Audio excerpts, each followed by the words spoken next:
Сонгогдсон 2024 зуны нэгдсэн чуулганаас ямар үр дүн хүсэж байна вэ?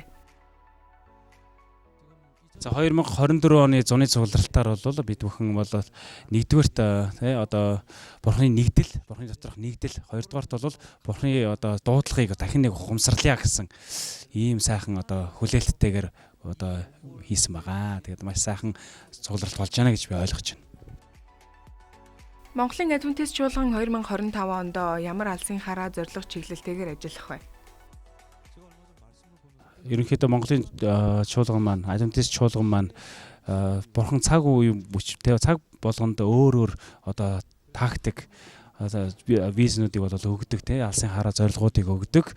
Энэхүү Америкт одоо 2024 онд ч юм уу ингээд сайн явагдаж байгаа энэ визн одоо алсын хараа маань Монголд ингээд тохирох уу гэдэг дээр бас л асуудалтай тий. Гэхдээ миний одоо ерөнхийдөө түүхээс судлахад суралцж байхад ингээд одоо манай чуулганы авч байгаа алсын хараа зорилго маань тактик маань ерөнхийдөө валденсчуудтай бас ойролцоо их зүгээр баха. Тэгээд дундад зууны үед амьдарч байсан валденсчууд маань тий энэхүү сайн мэдээний энэхүү тактикийг ашиглаж хэрхэн одоо амжилттай сайн мэдээ түгээж байсан хүнд хэцүү цаг мөчид итгэлээ хамгаалж байсныг бол мэдж байгаа бах тийм ээ та бүхэн маань. Тийм учраас энэ одоо зорилго маань ерөнхийдөө ийм тактикаар одоо манай Монголын Адвентист чуулган маань алсын хараа зорилгоо чиглүүлэх болно гэж би бодож байгаа чуулганы даргын хувьд.